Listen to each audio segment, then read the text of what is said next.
unsafe in my neighborhood anymore. I have the homeless that were trying to camp out, and I have made concessions with them, and I try to help them the best I can to keep them from trying to squat on my property. But it is so unsafe. I have men that cannot speak English in my front yard screaming at me, throwing mattresses in my front yard, throwing trash in my front yard. These patients are running into trash cans. They're running into buildings. They're running into... They flipping cars in the middle of the street. They're in the park grabbing up ducks by their neck and cutting their head off and walking off with them and eating them. Like, one of the things that I heard that bothered me very much, I've actually had quite a few people contact me here lately, is some pretty horrid things occurring to domesticated animals in the neighborhood. I'm angry that my friends and family are packing up and moving away. I'm angry that foreigners are using up the resources that were set up for the Americans that reside here. I'm angry that another country's flag was being flown in our city.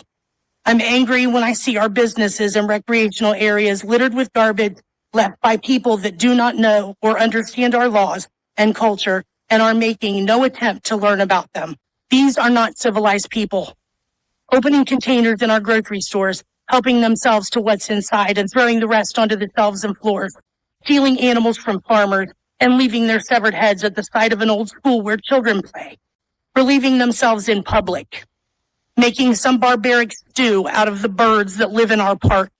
This is insanity, and it has to stop. I'm told and I understand, and using this as a baseline, if $2,400 per month for a foreign national in terms of subsidies cash in hand, with a guarantee of 7 years full run, is $201,600 per person. Many of the homes have been condemned previously, and now these people are living in them. They have no water sometimes, no sanitation system, no heat. They've been seen publicly nude in Buck Creek, bathing. And that's a place that the county and the city kind of took pride in, and they put in whitewater rafting and, kind of made it an attraction. And now it seems like all of those things are being degraded a little at a time. It's taxed our school system. The school systems are overloaded. The first week of school, we had 300 new Haitian students that had never attended school here before. It's my understanding last year they were getting about 40 kids, and that's a report that was put out by the city. They were getting 40 new kids per week at the school system, and it was costing approximately $10,000 per student per year to educate them. Because when you talk about educating them, you have a language barrier. They can't speak English. You've got to try to give them all of the amenities that you give to the actual residents. So that takes up all the money from those funds. They're making more than the $22,000 that these citizens were making. Totally backwards, totally unfair. And how are the immigrants getting this? By our tax dollars. We've lost a whole bunch of cats. There was a van pulled over that had over 100 cats in it with the Haitians. They said they was eating them. Actually? Yeah. Not fake news. Not fake news. So a van was collecting cats and eating them. I watched it happen, yeah. Watched them get pulled over with the cats and admit to the police that they was eating them. The landlords make the people move out so they can rent to the Haitians to get more money. When a Haitian comes through and spends $500 in food stamps and still has $5,000 on their food assistance card. $5,000? $5,000. They're going down there and they're killing the Canadian geese so they can take them home and eat them. All they're doing is raising our rent and our taxes and wrecking vehicles, and there's just been nothing but a hassle since they've been here. All right, well, welcome to the American Churchman. That was our cold open, and I'm John Harris, your host, and my co-host here, Matthew Pearson. How you doing, Matthew? I'm good, John. How you doing? I'm grateful not to be living in Springfield, Ohio right now, based on what we just heard. We're going to talk about this later on in the podcast. We want to address immigration. I have a Russell Moore clip queued that we can play in reaction to some of this.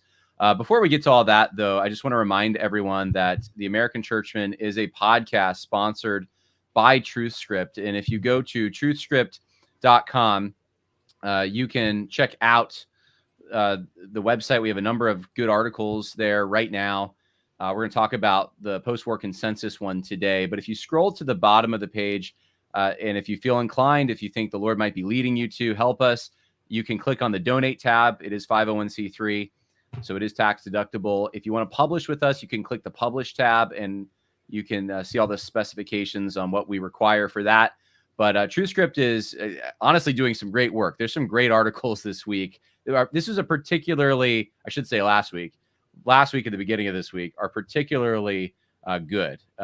We have an article about self-defense. We have 2 film reviews, one for Matt Walsh's movie, Am I a Racist? One for the Reagan movie, and then, of course, the one we're going to be talking about later. But before we get to all that, Matthew, I know that last week we talked about doing some material to begin these podcasts on the attributes of God. And that brings us to an attribute of God most people probably don't know a lot about, and that is the aseity of God. And so I asked you after the podcast if you wouldn't mind maybe introducing that topic for everyone. Yeah, certainly. It's my pleasure. So aseity, John, like you said, it's not the most commonly known attribute of God. I mean, maybe among like the theo nerds, it's more prominent. But it's a very important aspect of God, because what it fundamentally comes down to is the very being of God. So, well, what do I mean by that? Well, to begin with, a pretty good, like, popular level book that does discuss this, that I gave it away to someone before, so I had to find a PDF online. I did it legally, by the way. I did not illegally download anything. I found it was there. So, not that I would have, of course not. No. But it's from R.C. Sproul, his book, What is Reformed Theology? So he discusses this on page, I didn't write the page down. Whatever, I'll find it later. Maybe I'll drop a comment for y'all. But he discusses aseity, and this is what he says about it. He says about divine aseity, God and God alone is the ground of his own being. Our being, by contrast, is derived, dependent, and contingent. We depend on the power of God's being for us to exist or to be at all. In a word, we are creatures. By definition, a creature owes his existence to another. So it's in that last part of the sentence where we really get like this understanding of aseity, where we as creatures who are created, we have a cause. We owe our existence to something else. So the only reason I'm here is because my parents met and did parent things, and I'm here. And the only reason they were there was because their parents did the same, back. And then all of a sudden you go all the way down the chain, get to Adam and Eve. Okay, but where did Adam and Eve come from? Well, they came from God. And then this is I don't have kids, but I do know what kids always ask when you get there. It's like, well, who made God? Where did God come from? And so the point of divine aseity is the idea that, like Sproul said, God and God alone is the ground of his own being. In other words, God is not made. He alone is the uncaused cause of all things, and therefore he's the very ground of his own existence. God alone is pure actuality. He's the only thing that there's no potential in God, like something can bring him about or he's affected by something. No, God is pure act. He alone is self-existent, and therefore he's not dependent on his creation for any existence of himself. His very existence derives from his being. And this also gets into the eternality of God. God is eternal. He doesn't derive his being from anything. So big picture that we want to remember is that creation is dependent. Creation's a dependent being. We depend on God for our existence, whereas God is independent in being. His being has no dependence on anything or anyone. God alone subsists in and of himself.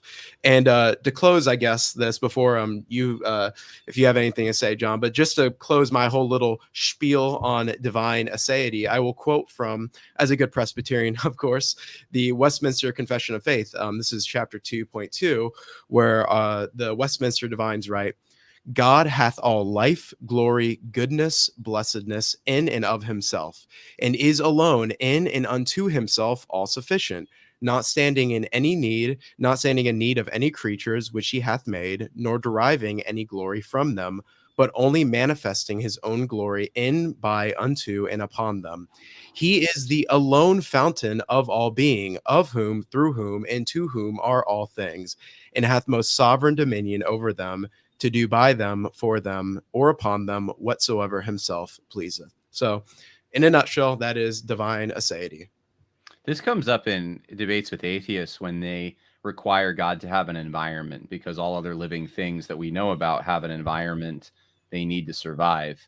I'm dependent on food and water and parents. And I mean, my little daughter, she's only 3 months old. There's no way that she could survive on her own. So she needs an environment to help her survive. But God's not like that. And this is the attribute, it sounds like. Well, I guess you could also say self-sufficient is. How is actually, that's a good question. How is this different than self-sufficiency? How would it be different than self-sufficiency? Or well, I is mean, it I guess included? Is self-sufficiency included in a say? I believe, I haven't thought of it that way, but I believe it would probably be included in that God is self-sufficient. Like his aseity means that by his very nature, by his very being, he is pure act. He is the uncaused cause of all things. And yeah, I like that you bring up the atheist point too, because I actually had another quote here. This is actually from, let me show the book. Great book, by the way.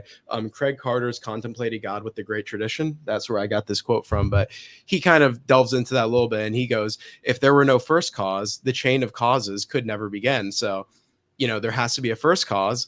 But if there is a first cause, that first cause must be pure actuality in order to be uncaused. So there has to be a being who is not cause. There's no potentiality in them. He is pure act, because he alone is the one who creates all things, sustains all things. It's not like he caused everything and then he's like, okay, goodbye, like the deist would say. He causes all things and he upholds all things as well. So that's another important point of aseity as well, is that not only is God uncaused, but in causing all things, he himself has to actively uphold all things as well. So that's a trait of aseity that I didn't touch on, but yeah. So everything depends on him. Yeah, certainly. Yeah, he's independent of everything. So, this is a doctrine that I'm trying to think what cults or other religions would disagree with this. I guess any religion that sees God as lesser than he is, like I think of like Greco-Roman pagan traditions where gods are basically superior versions of men. They don't have that quality about them. I would assume, though, I mean, maybe I'm getting out on a limb here because I don't know the answer to this, but I would assume that in monotheistic religions, they would include some, like this quality would, like I'm thinking of like Islam or obviously in Judaism, like they would have to include this quality. Yeah, certainly. Yeah, no, I believe divine aseity would be an attribute of God within both Islam and Judaism. I don't know if there'd be any ancient monotheistic religions that would deny it, but it wouldn't surprise me maybe. The only religion I can really think of today that would deny that would be like the Latter-day Saints, the Mormons. They would deny that God has aseity because God was a man like us and he became God is planet. So yeah, they would be ones who would contend against that. They're not monotheistic though. That's no the deception, I suppose. Yeah. So, all right, well, let's switch gears a little bit here and talk about this. People are lighting up the chat about the migrant thing. Let's talk about the migrants. And then we're going to transition into the article on the post-war consensus. So we're going to get there.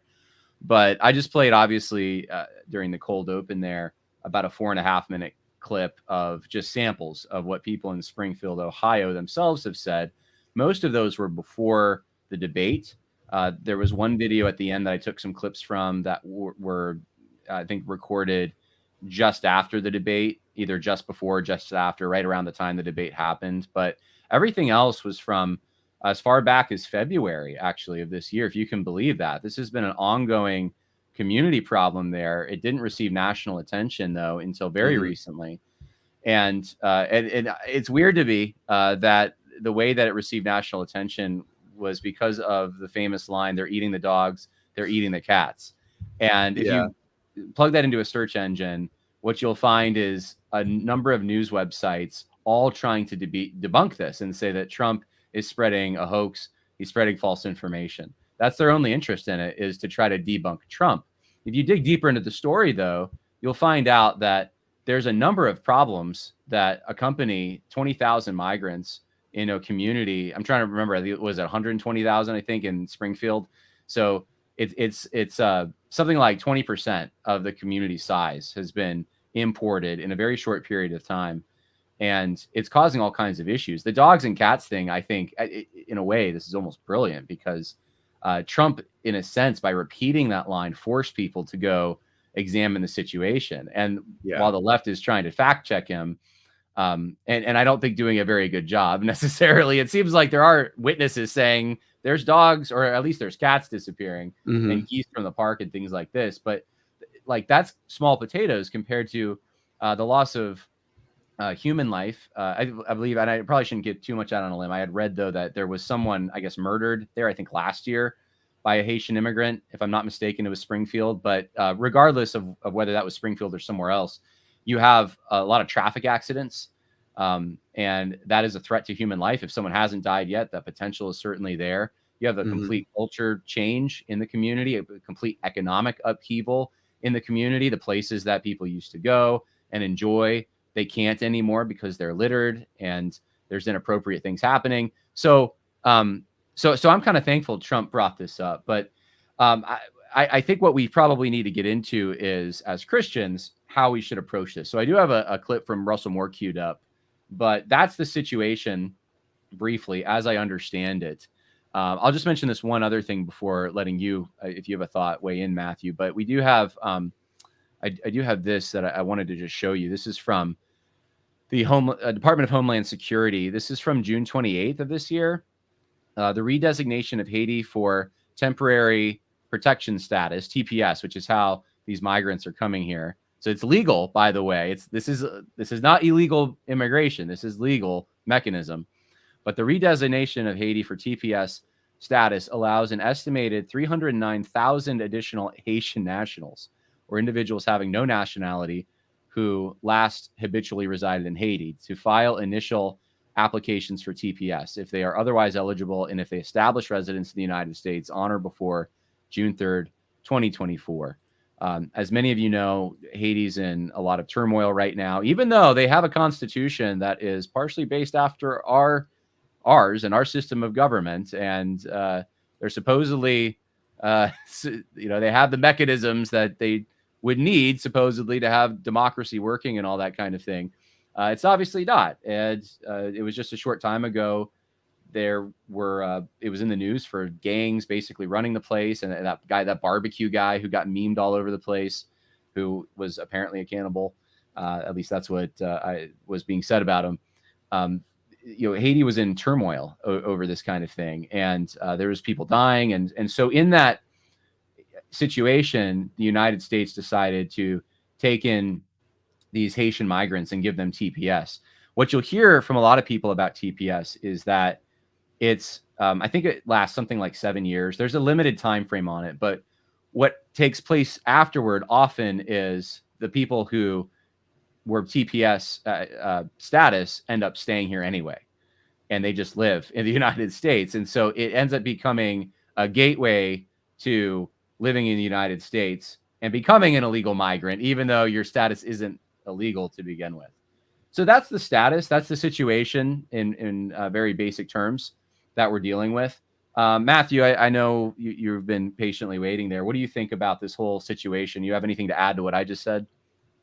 Not much to add other than that. It's pretty wild to see go down. And I will say that I was pretty shocked at, well, I shouldn't have really been shocked, but just a little bit surprised by how many people were like, that's a lie. That's not true. Just, trying to slander everyone as being racist or something like that, just for claiming that, when the way that it got started off, I don't know if, John, if you're familiar with how this got into the limelight so that Trump picked it up and said at the debate, but it was because, Twitter user Captive Dreamer 7, he a pretty niche right-wing poster, he posted a video of this was the first clip in that we opened up with, of the one lady in that white shirt talking about how the people were in front of her yard and all that, and that just took off. It has 99K likes on Twitter, and it was all just testimonials from the people living there. It wasn't just rumors being started about, these evil Haitians going and killing. No, this was based off testimonials, and people were like, okay,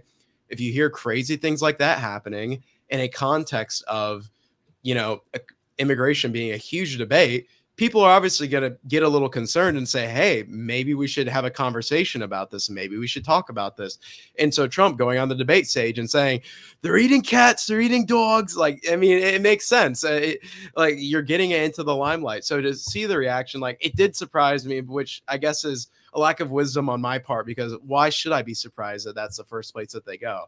But it's just the sad part I think about it is that the left and how they responded, they're genuinely like so concerned with being called racist that they will neglect the needs of American citizens just to make sure that they're not called racist.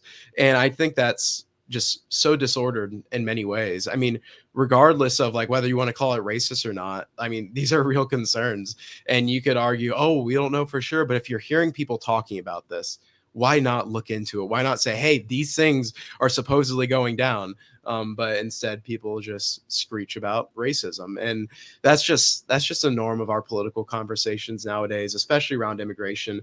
We can't have any like grown up conversations anymore because you just have, you just take the title racist, throw it on, and conversation has been shut down now. So it's kind of like, that's like their top move to do. That is what gets you in the kneecaps, is when they drop that word, you're done. You can't talk anymore. So it's pretty annoying to see. But yeah, that's all my thoughts on it, really.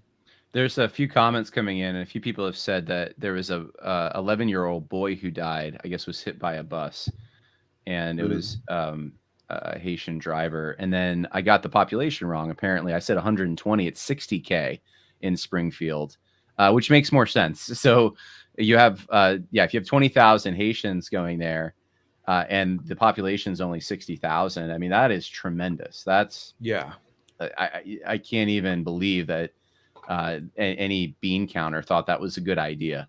So 120,000 would have been bad too, but 60,000, that's even worse. Someone said, now look, I can't confirm this. HIV has gone up 817% at the Springfield hospital.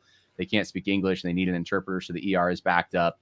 I don't know if that's true or not. I can't verify it, but I'm sure there are people who are weighing in on this that seem to have some knowledge of some of the things in the situation. No, Betty's saying no, the Haitian hit the school bus, many injured, an 11-year-old boy. Oh, I see. So the boy was in the school bus. Okay. But someone this was interesting. Joseph Santiago said, I am is a psychologist? Is that PSY? I guess psychologist. Yeah. In the mental health field in New York City. The city has been setting up special clinics for them, meaning migrants. Everything is free, including medication. Many of my working patients can't afford their medicines. I mean, and this is the kind of thing we're hearing. Michael posts the verse from Proverbs 25:28. He that hath no rule over his own spirit is like a city that is broken down and without walls. So I hope we can talk a little bit more about the biblical teaching on this as we go forward. Yeah, I mean, this is the debate right now. And Russell Moore decided that he would weigh in on this because, it's so good of him to do that, to give everyone a Christian understanding of the situation. Of course, Russell Moore, the editor-in-chief of Christianity Today, the former director of the Ethics and Religious Liberty Institute for the Southern Baptist Convention. And he was on Morning Joe on MSNBC.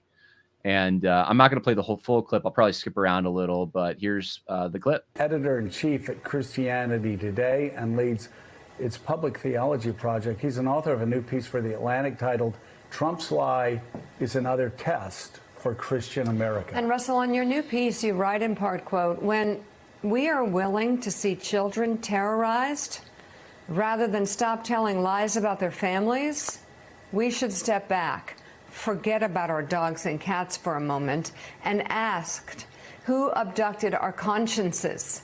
That's especially true for those of us who, like me, claim to be followers of Jesus of Nazareth, who told us that on the day of judgment, people will give account for every careless word they speak.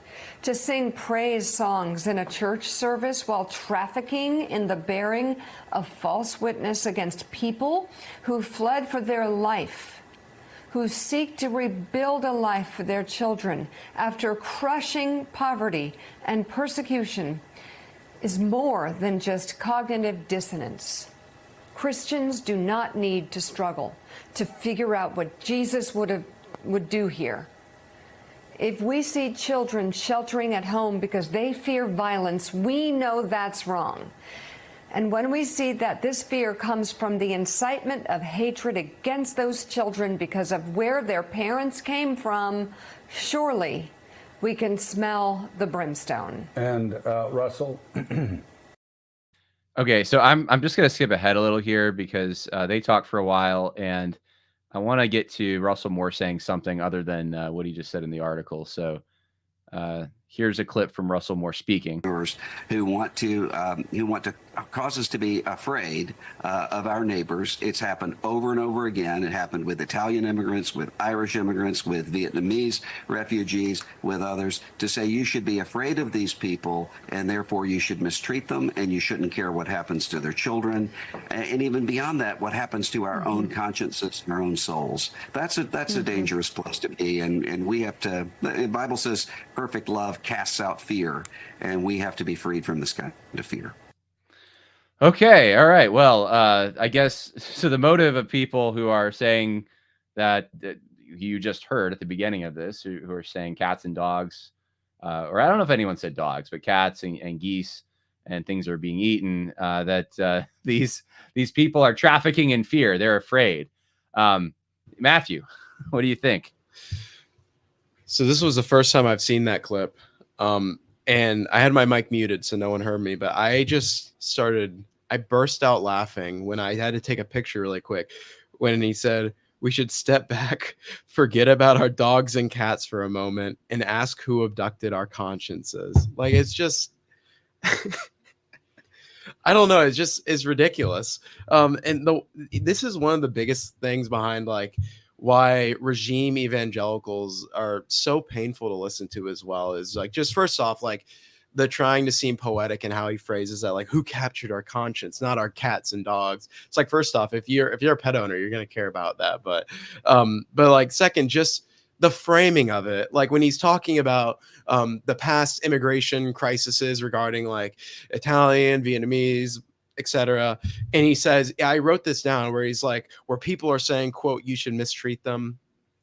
Who have we been seeing saying, oh, you should mistreat Haitians, you shouldn't treat them well? No one who argues for more strict immigration policies is saying to mistreat these people. No one on the Christian right, at least. It just seems like this is why, again, regime evangelicals can be so frustrating to dialogue with, because they're not seeking dialogue. They're seeking to scold you.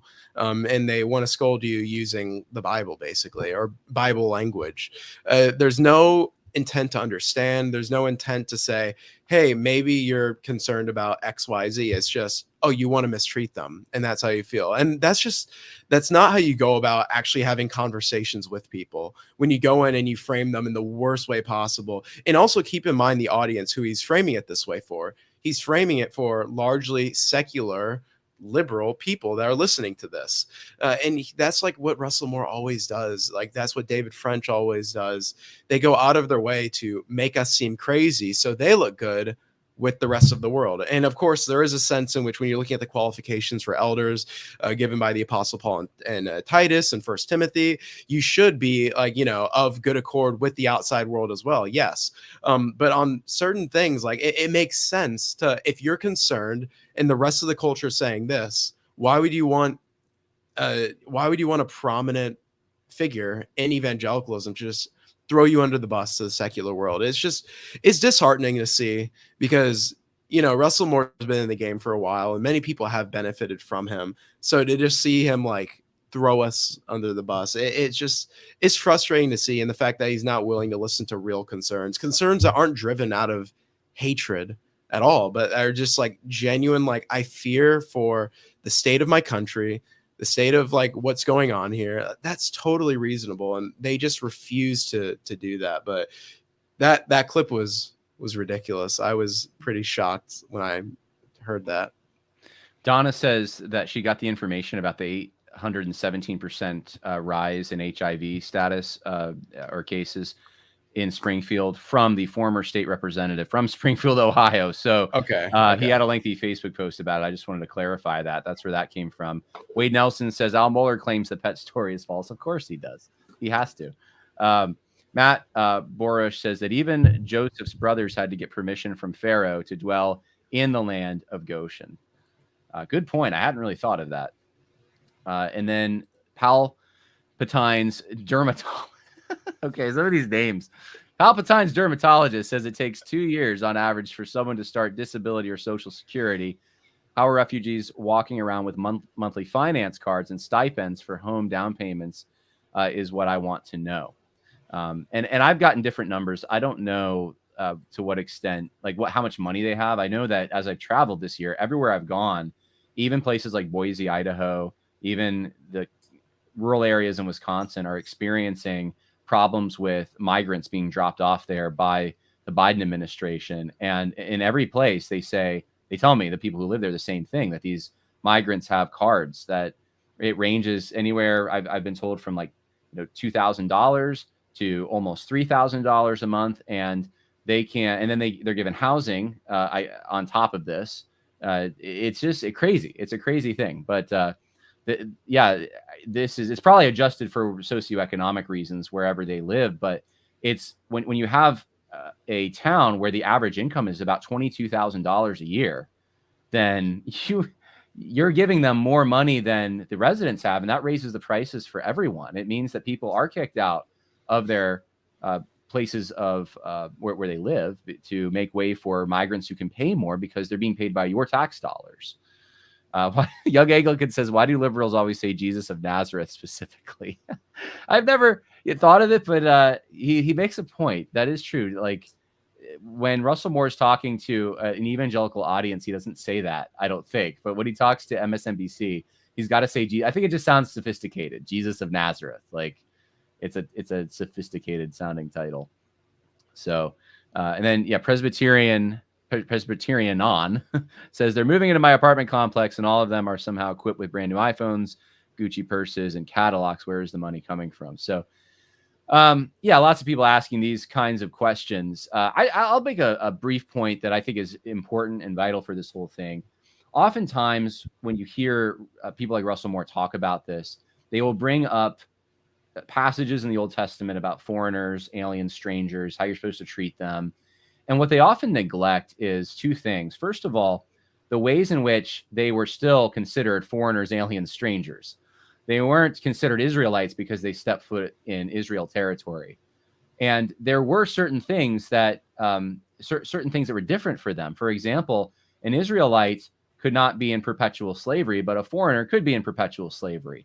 An Israelite would have their lands restored to them on the year of Jubilee. A foreigner didn't have any lands to be restored to them. If they wanted to purchase land, then they got it until the year of Jubilee. It was going to revert back to the natives who actually live there.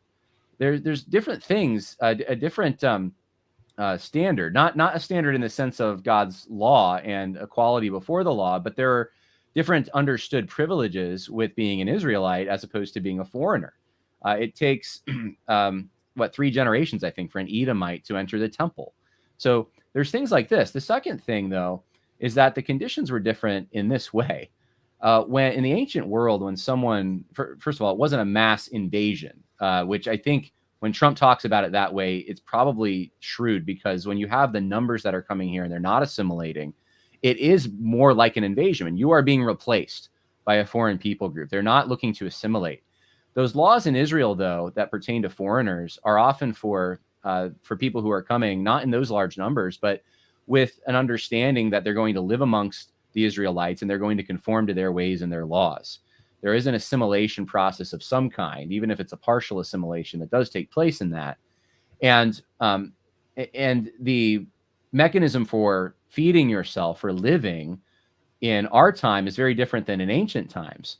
So in our time, you have migrants coming here, whether they are illegal or they have the protected status or they're asylum seekers, whatever it is, there is waiting for them a whole mechanism, as we've already pointed out, of resources that they can take advantage of, opportunities, driver's license, jobs, food, education. That wasn't the same in ancient Israel or any ancient country. When you would migrate to an area because you wanted to live there with those people, they weren't they didn't like roll out the red carpet and then just feed you for free. Like, you had to make your way among them. You had to provide for yourself. And I think that's a key difference as well. It's really more close to invasion scenarios, what we have happening now. In the ancient world, if you were taken over by a foreign people group, they came in, they military, took you over, and then they started eating your grain and your cows and your animals and your probably cats. That's what they would have done. And that's an invasion scenario. And that's more close to what we have going on right now. And the people of Springfield, Ohio, and I'm sure other places certainly feel that. So I wanted to point this out. This is not just happening in Springfield, Ohio.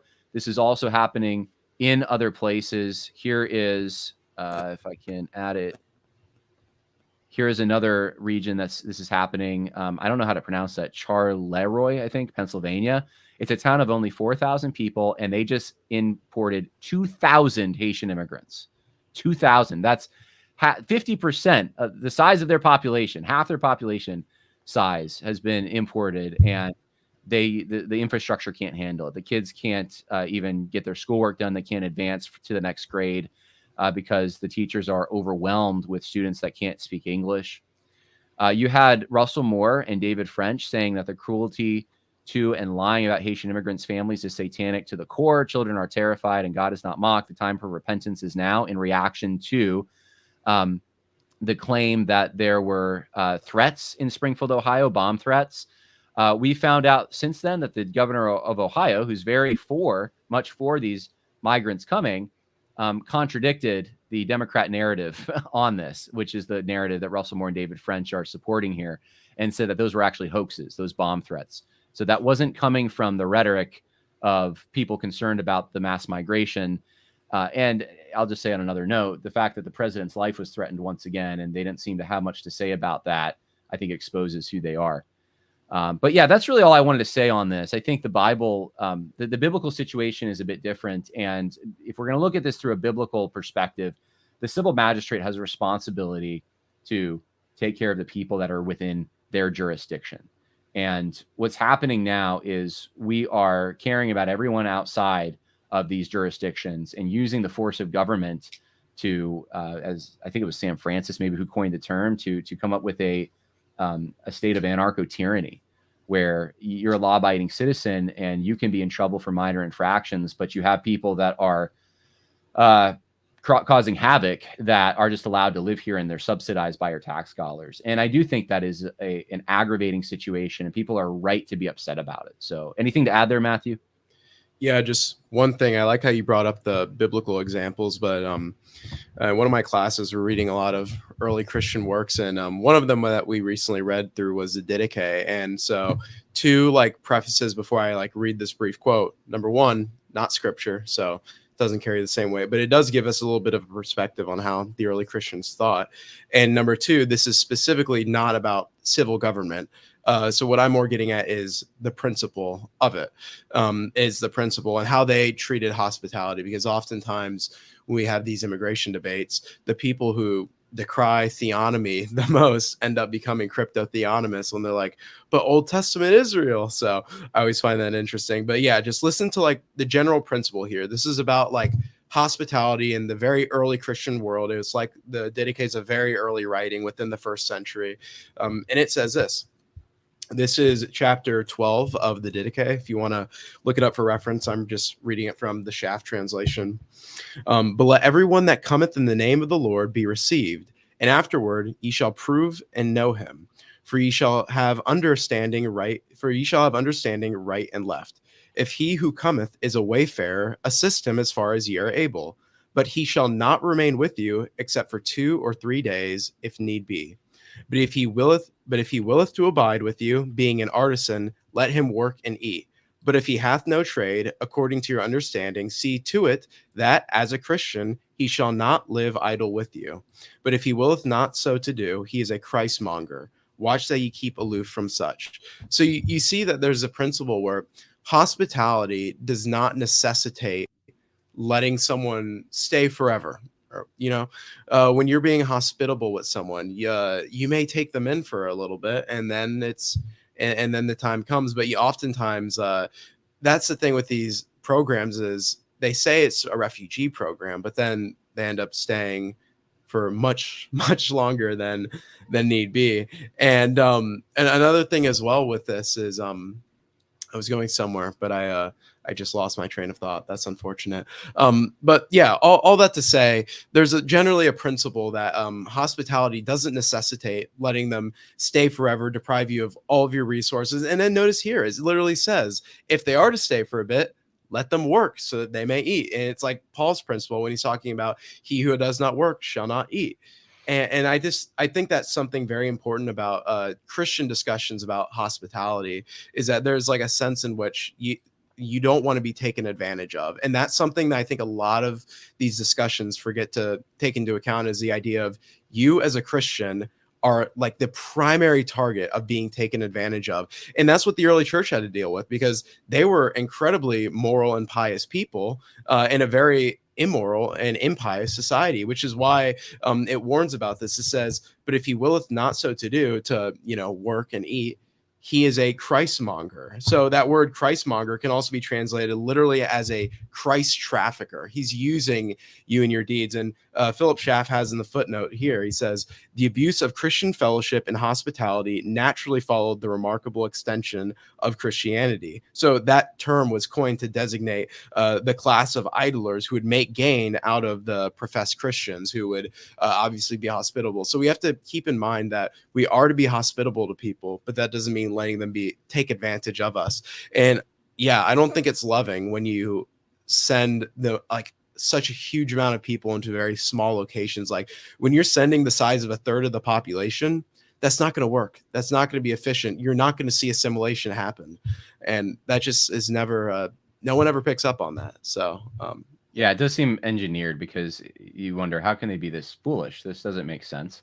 I just came across a quote that I wanted to read too, and great. I didn't know that Didache did that, so great reference there. But this is from a declaration in defense of an order of court made in May of 1637. So this is from the Massachusetts Bay Colony, and it says, the intent of the immigration law is to preserve the welfare of the body, and for this end to have none received into any fellowship with it who are likely to disturb the same. And this intent, I am sure, is lawful and good. And so this principle that the immigration policy should benefit the people who live there. If you want to have immigration, that's fine, but it has to benefit. It has to be, and frankly, it's dangerous if it doesn't. If you import people and they are not a benefit to the natives, then you end up causing a lot of strife, political strife that can translate into violence and war.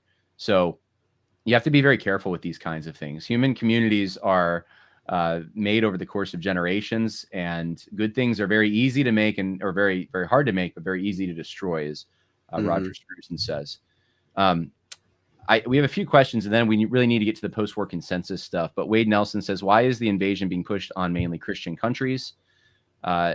Michael, I don't know if you have an answer. I don't really have an answer. I don't know. It's Western countries that are doing this. So is there any chance the migrants are here just in time to teach them how to vote in the next election? Yeah, I could be cynical, maybe.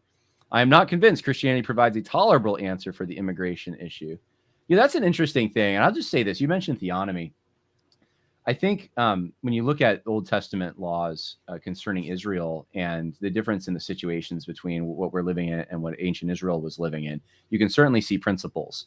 But if you try to import those laws into our current situation, it wouldn't be a good thing because we're just not in the same situation. You have the possibility of all these NGOs helping millions of people make their way to the southern border.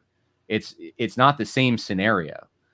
And you have enemies within your own country who want to assist them and really preventing them from assimilating. So that's one of the issues that was not in play in the biblical context. So the law of God is of course perfect, but I think that the law of God gives us principles, and we have to think through in a wise and prudent manner how these principles apply to our current situations. We have particular situations.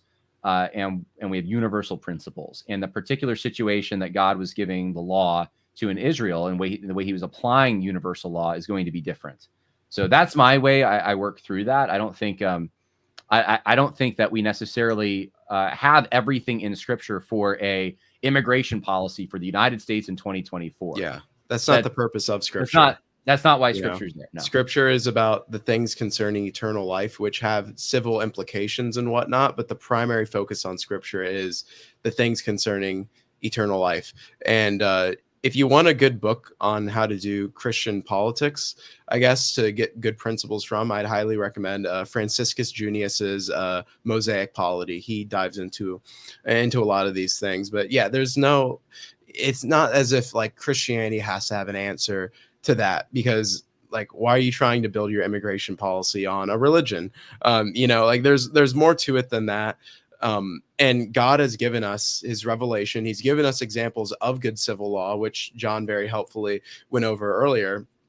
Yeah, but it's not going to lay it. Here's what to do for your particular circumstance here in civil polity. That's not the purpose necessarily, but a Christian can come to strong convictions about these things, reading natural revelation in light of scriptural revelation, which is an illuminating light for how God reveals himself in creation. And from there, I think you can have a good answer to the immigration question. Well said. All right, well, let's shift gears. I'm going to let you have the first word here, Matthew, on this, because we are starting to run out of time on the podcast. But I want to get into this article on the post-war consensus. And did you have a chance to read this? I did, yes. I read it like half an hour prior to this, so it's still fresh on the dome. Oh, well, why don't you, since we don't have a lot of time, maybe summarize some of the main points here. It obviously is running off of the whole controversy with Daryl Cooper on the Tucker Carlson podcast. Yeah, so essentially what our friend here, Josiah Sanchez, what he was seeking to do was just kind of lay out a little bit of the controversy around it about the Martyr Made interview. But what he really was, I think, trying to do, and this is going to be in like the next paragraph down, the A Religionis Civilis, so some nice Latin there. But he tried to talk about the nature of civil religion and how when you have like a mythos for a people or a nation or something like that, generally it's held in such high esteem that if there's any questioning of that mythos, it's almost seen as a type of blasphemy against the civil religion. And so with the post-war consensus, which he helpfully defines here, quoting R.R. Reno, saying the post-war consensus is a powerful consensus in favor of fluid openness, which was embraced by the left and right in recent decades. When you question any part of that, you are seen by many as almost blaspheming the civil religion.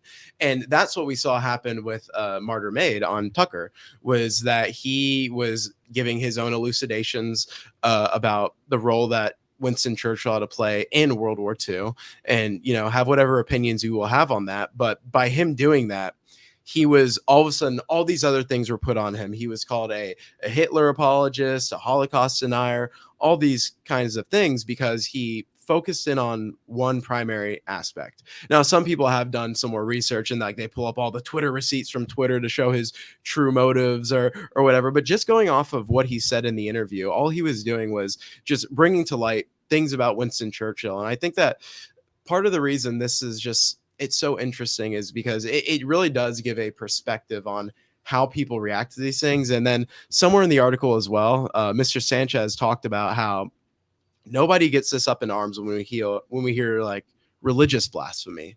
If you hear someone say like GD in public, at most all you do is go like, oh, I wouldn't say that. But no one has the same vitriolic hatred and feelings of like anger as they do when a part of that narrative is questioned surrounding World War II.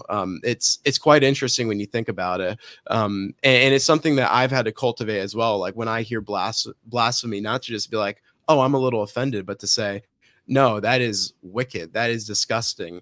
I'll hear any bad word and it just flies right over my head. I'm like, whatever. I grew up hearing that stuff. No big deal. But if I hear GD, I really do like feel fire in my bones. And it's just like, I pray, I'm like, Lord, give me the feelings of anger that I feel when I hear blasphemy, as a post-war consensus enjoyer feels when they hear Winston Churchill blaspheme, but yeah, so I thought the article was very good. He also went into how in questioning these things and in the religious nature of the civil religion. It's almost like as a new article of the modern Christian faith, any questioning about anything surrounding the war is seen as an issue of, it's seen as basically you're violating the faith in some way. And they're not insane for thinking this. We have to remember this. Oftentimes, if you do hear like people questioning these things, you can think, oh, they may just like Hitler or whatever. And so it makes sense why people would think these things. But the problem is that serious historical inquiry into things does have revisionism at play. That is how things work, is people play around with different theses and things like that. And to make that an article of faith, almost like as some people do, is basically adding onto the gospel of Christ. When you're saying you can't hold this opinion about Churchill, that's ridiculous. Now, I can already see some people basically saying no one's actually doing that. But when you actually look at how people react, that is what they're practically doing, is they're making it where it's almost like you're questioning the faith, or they're immediately reading into it horrible motives. And so it's disheartening to see, primarily because of the fact that it feels as if people are adding on to the faith. You must assent to this dogma and this dogma and this dogma. You must uphold the post-war consensus in order to be a true Christian, which is ridiculous and is adding on to the gospel. Yeah, and if I could just read this summary here, that was well said, Matthew, of what the post-war consensus is, for those who might not know, because that was a good definition for us, I think, but for people who have never heard this before, that's a very short sentence.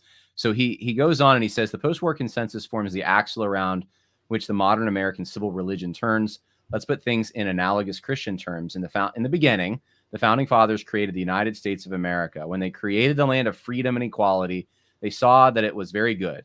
Now, the promises of freedom and equality were intended for all men, but sin had entered the world, and so the deliverer was needed. Abraham Lincoln was sent into the world to unite the country. This is actually pretty good stuff. And bring freedom and equality to all. Fulfilling the founding fathers' wishes, or so it seemed, his reign would come to an end, and the people would realize that true freedom and equality had not been bestowed on all men. Suddenly, a wicked man named Adolf Hitler arose, threatening freedom and equality everywhere.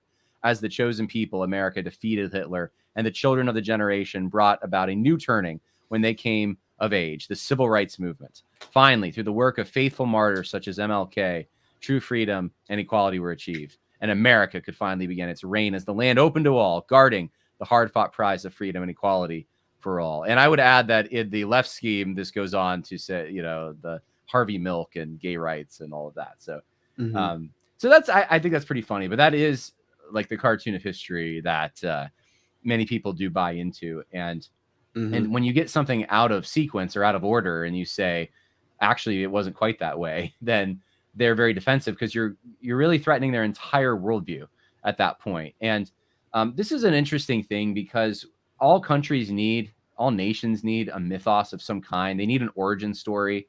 They need heroes to look back to inspire them. Like these are actual, like, real things that you can observe across nations. And you see that God himself purposefully made memorials for the ancient Israelites to remember his great deeds and what he had done, how he had delivered them, and the achievements of mighty men. We even have a group of men called David's Mighty Men, right? And so like this is familiar to Christians. So the question, there's so many questions, but one of the questions is, like, what do you do? Like, if you realize that this is being weaponized against Christians, because really it's running off of something that was there before. This isn't start at World War II. This is the Proposition Nation stuff. It's equality in a universal revolutionary sense being imposed upon everyone. That's really what this comes down to. And if you realize that that's a poison, and that we built up a whole mythos around it, then what do you do? I'll tell you what I've done. And part of my own reaction to this kind of thing, long before the Tucker interview, was the 1607 Project. That's why I made it. That's why we have that documentary. Brian McClanahan did the book. I mean, we wanted to get back to something that used to exist, that Americans used to look back at their history, and it wasn't this emancipation narrative of equality. It was a narrative of achievement and sacrifice and that the blessings that we have and we enjoy were because of the goodness of God and the grit of people who came before us that worked hard. And so there's a birthright we have because of that, but it's not the elevation of everyone who was critical of people who came before us and said your society isn't equal enough and we're going to reform it or change it or abolish it in some way. It's looking towards heroes that led the whatever generation they were into settlement initially and out west and through wars and famines and hardships and this was a narrative that was very common up until I would say after World War II. And in the civil rights era, that does start changing, and the mythos of America becomes different. Some of the same figures are still present. You're learning about some of the same people, but not for the same reasons and not in the same ways. And the heroes that you had before are being deconstructed, and now new heroes are being inserted. And so, so anyway, that was my attempt at hopefully a responsible way to start to approach this and inspire people to offer a mythos, but not one that tears down the very country that we live in, which is what inevitably the post-war consensus will do. And, certainly. So go ahead. No, yeah, I fully agree with that. And kind of back to my point that I made earlier regarding adding on to the gospel. I just thought of this example now. Like, I have a few friends of mine who they want to be a little bit edgy and quirky with their view of history. So what they do is they'll say like, oh, the American Revolution wasn't justified. I'm a monarchist. We should have had a monarchy or whatever. Now, let me just say, as an American, I fully endorse the American Revolution and think it was spectacular, and it created something glorious and beautiful, and I'm thankful for it. And I hold that dear to my heart. And I do get offended when people say that, oh, they weren't justified in rebelling against the British Empire. I do get offended. I really do. Now, here's the next thing. Do I question their Christianity? No. I actually think that many of my friends who say this are wonderful Christian men. Do I find that they have like they're going down a bad path and their faith in Christ is lacking? No, not at all. I don't think that. And I think that is the sort of thing that we need to do regarding something like the post-war consensus is like you go to church with people who fully buy into the post-war consensus, who are godly people. These are people who love the Lord. These are people who want the church to flourish. These are people who want the lost to be saved, who look on sinners not only with scorn, but with broken hearts, who want to save these people. They are fully regenerate people who love the Lord. And you disagree with them on the post-war consensus. You don't anathematize them.